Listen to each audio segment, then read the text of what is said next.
Hey everyone, welcome back to another video. For those of you who are new to my channel, my name is Savannah from the channel Savannah and Stuff.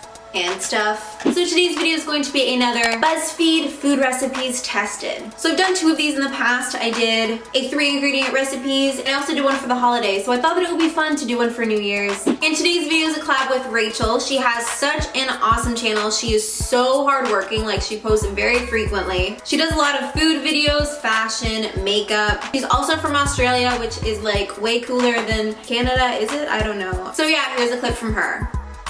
Hi everyone, my name is Rachel and I'm from Australia and I make videos about beauty, fashion, lifestyle, health and fitness. So come along over to my channel. Today I have a Pinterest New Year's Eve DIY mocktails and snacks video for you. So come check it out, leave me a comment because I would love to get to know you and I hope you have a fabulous day and I will see you later. Bye! Give this video a thumbs up if you have a thumb and let's get into it.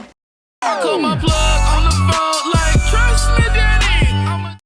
Alright, so starting off, we're just going to be cooking some quinoa, and then once that's cooked, we're going to be adding that to a mixing bowl with some coconut, some cocoa powder, some coconut flour. I use peanut butter instead of almond butter, and then some honey.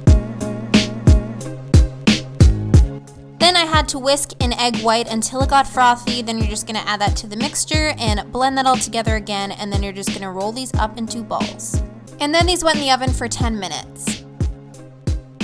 And then next I'm just going to be drizzling on some melted chocolate, and then we're going to be crushing up some candy canes and adding that on top. Alright you guys, so here are these quinoa bite things. I'm really excited about this because I've seen quinoa being used in a lot of different dessert recipes, but I don't think I've ever really tried it before. Alright you guys, let's do this. Alright, so those turned out pretty good. I have to say, I think that they were kind of too soft for my liking. But on the recipe it said make sure to not let the quinoa cook too much because it can get mushy. Maybe that's what happened in mine. I don't think that I cooked it too long. The only unhealthy ingredients used were the candy canes on top and then the chocolate that was drizzled. So I would say, considering the fact that it's a healthy dessert, it is pretty good. So overall the recipe was pretty good, but I'm not in love with it or anything. Call my plug on the phone like trust me daddy.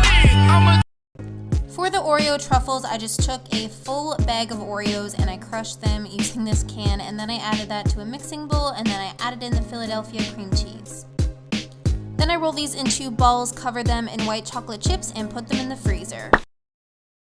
So you guys, this recipe was a complete fail. The texture was completely off. I think that there was just too much cream cheese, so the texture ended up being just like way too soft, and I could barely roll the mixture together. And when I placed the Oreo balls into the white chocolate, it pretty much was falling apart. Like, it was really hard to keep them intact. So I'm going to be trying these out for like the taste testing purposes, but I could definitely not serve these at a New Year's party. They look pretty bad. This is the first time I've tried this recipe. Maybe I just got it wrong. Let me know in the comments down below if you have ever tried out the same recipe and if it worked for you.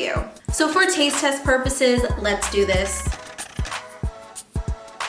Okay you guys, this is actually so good. It's like super decadent though, so it might be too much for some people, but the taste of these is actually amazing. So my cream cheese to Oreo ratio was off, but the actual taste of these is so good. Call my plug on the phone like trust me daddy.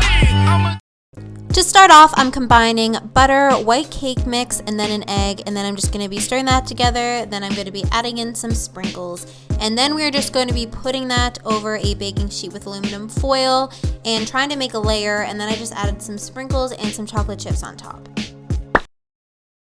Alright you guys, it's much later now, and this is the last recipe, and let me tell you, so much went wrong with this. So after I made the whole batch, I put it into the tin, and it wasn't really covering much at all. So I just couldn't do a second layer, and the whole point of these bars is to have a second layer, because you're supposed to put white chocolate chips in the middle, and then add some sprinkles in the middle. So that did not happen, because there just was not enough mix. So I kind of just ended up adding some milk chocolate chips to the top, as well as some sprinkles. So here is how it turned out, and yeah, it's not like that bad looking or anything like that, but it did not turn out as the picture. Alright you guys, let's give this a go. Okay, that's actually way better than what I thought it was gonna be, but it's still not that great, and I wouldn't try out this recipe again. But essentially this recipe and then also the Oreo truffles were definitely not foolproof. So if you're looking for some foolproof, very easy New Year's Eve treats that you can make and serve at a party, I wouldn't recommend doing these. unless you have a backup plan. So yeah. So what did you guys think of this video? Would you try out any of these recipes? Also let me know in the comments down below if you would like me to film more videos like this. Also do not forget to check out Rachel's video. You guys are seriously going to love her channel. Very high quality, very awesome videos. And if you do end up checking her out, tell her I sent you. Alright you guys, that's it. That's everything. Bye for now folks. Bugs Bunny.